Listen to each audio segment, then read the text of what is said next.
100 gram அளவுக்கு தயிர் எடுத்துக்கலாம். 100 கிராம் தயிர் எடுத்துக்கிட்டு ஒரு 1/2 ஸ்பூன் உப்பு சேர்த்துக்கிறோம்.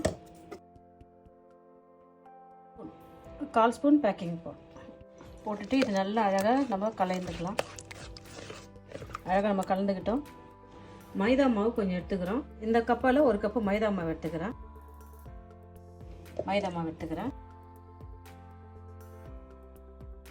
100 கிராம்லேருந்து ஒரு 500 கிராம் எடுத்துக்கலாம்.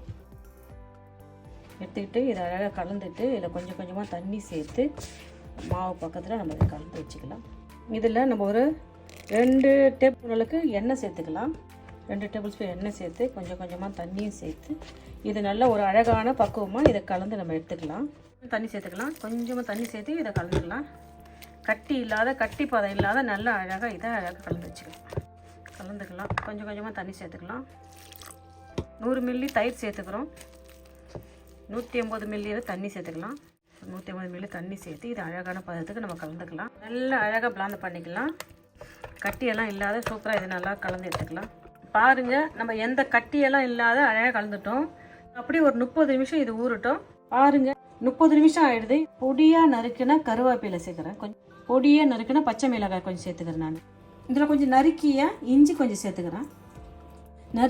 கொஞ்சம் பொடியாக நறுக்கினா கொத்தமல்லி தழை சேர்த்துக்கிறேன். இதில் ஒரு 1/4 ஸ்பூனு ஜீரகம் சேர்த்துக்கிறேன். நான் இதில் கொஞ்சம் பெருங்காயத்தூள் சும்மா கொஞ்சம்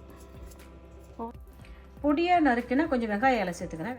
ஸ்ப்ரிங் ஆனியன் கொஞ்சம் சேர்த்துக்கிறேன். நான் ஜீரகம், பெருங்காயம், பச்சை மிளகாய், கருவேப்பிலை, பொடியாக நறுக்கின ஸ்ப்ரிங் ஆனியன், கொத்தமல்லி தழை, கொஞ்சம் இஞ்சி இதெல்லாத்தையும் சேர்த்து நம்ம கலந்துக்கலாம். அழகாக கலந்துக்கலாம். இதை சூப்பராக எல்லாம் கலந்துக்கலாம். எல்லாத்தையும் கலந்துக்கலாம். நல்லா அழகாக கலந்துட்டோம். இதில் கொஞ்சம் தேங்காய் 2 ஸ்பூன் தேங்காய் கொஞ்சம் சேர்த்துக்கலாம். 2 ஸ்பூன் தேங்காய் சேர்த்துட்டு கிண்டிக்கலாம். அவ்வளோதான். நிறைய தேங்காய் இல்லை, 2 ஸ்பூன் தேங்காய். அவ்வளோதான். எல்லாத்தையும் சூப்பராக நம்ம மிக்ஸ் பண்ணிட்டோம். இதில் உப்பு காரம் பார்த்துங்க. உங்களுக்கு காரம் கொஞ்சம் எக்ஸ்ட்ரா தேவைப்பட்டுச்சுன்னா மிளகாய் ஒரு 2 ஆட் பண்ணிங்க. நான் இஞ்சி காரத்துக்கு இஞ்சி ஆட் பண்ணிக்கிறேன், மிளகாயும் ஆட் பண்ணிக்கிறேன். மாவு ரெடியாக இருக்குது. எண்ணெய் சூடு ஆயிடுச்சு. இனிமேல் சின்ன கரண்டி எடுத்துங்க. சின்ன கரண்டி எடுத்து எண்ணெயில் அப்படியே போட்டுட்டு இதை அப்படியே கொஞ்சம் மாவு அப்படியே எடுத்து திட்டமாக சைஸுக்கு எடுத்து நம்ம அழகாக எண்ணெயில் போட்டுக்கலாம். எண்ணெயில் போடுறோம்.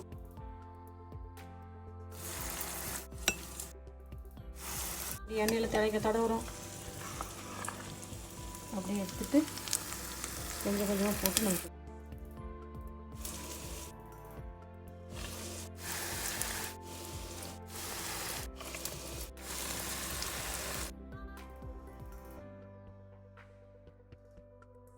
கையால் கூட இப்படி எடுத்து கொஞ்சமாக எடுத்து இப்படி போடலாம். இப்படி கரண்டி தான் யூஸ் பண்ணணும் கிடையாது. கையாலையும் அழகாக நம்ம பதத்துக்கு இருக்கணும். அப்படி கரண்டி யூஸ் பண்ணுங்கள், இல்லைன்னா கை யூஸ் பண்ணுங்கள். உங்களுக்கு எது கம்ஃபர்டபுளாக இருக்குதோ அது செய்கிற. உப்பு காரம் எல்லாம் அவங்க விருப்பப்பட்டு அப்படியே இது வேகட்டும். அப்படியே லைட்டாக நம்ம திருப்பி போட்டு எடுக்கலாம். அப்படியே திருப்பி போட்டுட்டு அழகாக வறுக்கலாம். பாருங்க, என்ன ஈஸியான முறையில் நம்ம மைசூர் போண்டா செய்யலாம். இதில் எதனா ஒரு பொருள் உங்களுக்கு பிடிக்கலன்னா தயவுசெய்து விட்டுடுங்க.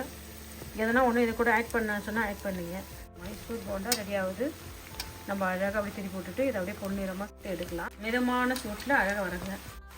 அப்படி வேக வச்சு வெந்துச்சு போதும். இதை அப்படி வெந்ததெல்லாம் அழகாக நம்ம எடுத்துடலாம். வெந்ததெல்லாம் அழகாக எடுத்துடலாம்.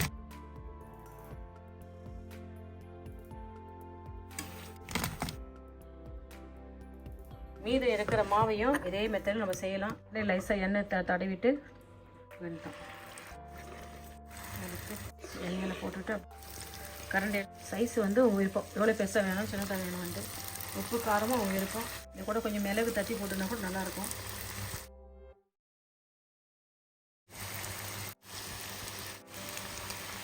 அப்படியே இது வேகட்டும். இது அப்படியே வேகட்டும். மிதமான சூட்டில் இது வேகட்டும். அப்படியே நம்ம திருப்பி போட்டுட்டு மிதமான சூட்டில் வறுக்கலாம். வரந்துச்சு ஒரு பக்கம். இதே திரும்பி போட்டு நம்ம அழகாக இதை வறுத்து எடுக்கலாம். நல்லா அழகாக வெந்துச்சு. வெந்ததெல்லாம் நம்ம அழகாக வெளியில் எடுத்துடலாம். அழகாக நம்ம எடுக்கலாம். பாருங்க, என்ன அழகா சூப்பரான சுவையான அழகான ஆரோக்கியமான ஒரு மைசூர் போண்டா செஞ்சிட்டோம். பாருங்க என்ன அழகாக செஞ்சிட்டோமா மைசூர் போண்டா.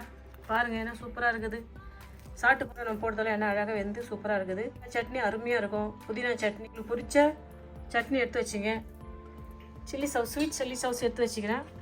அப்படியே நல்லா இதில் அழகாக டீப் பண்ணிவிட்டு அப்படியே சாப்பிட்ணும். இந்தாங்க, சாப்பிட்டு பார்த்து சொல்லுங்கள். நான் செஞ்ச மைசூர் போண்டா எப்படின்னு சொல்லுங்கள் பார்ப்போம். வீட்டில் இருக்கிற பொருளை வச்சு எவ்வளோ எளிமையான முறையில் நான் செஞ்சு காமிச்சிட்டேன் பாருங்கள். உங்களுக்கு இந்த வீடியோ ரொம்ப யூஸ்ஃபுல்லாக இருக்கும்னு நினைக்கிறேன். நீங்களும் இதே மெத்தட் செஞ்சு பார்த்துட்டு நான் செஞ்ச இந்த மைசூர் போண்டா எப்படின்னு சொல்லுங்கப்பா. உங்களுக்கு இந்த வீடியோ பிடிச்சிருந்தா லைக் பண்ணுங்கள். உங்கள் ஃப்ரெண்ட்ஸுக்கும் ஃபேமிலிக்கும் தெரிஞ்சவங்களும் சொல்லி எனக்கு சப்ஸ்கிரைப் பண்ண சொல்லுங்கள். நீங்களே இதே மாதிரி செஞ்சு பார்த்துட்டு எப்படி சொல்லுங்கப்பா. பாய். தேங்க்யூ.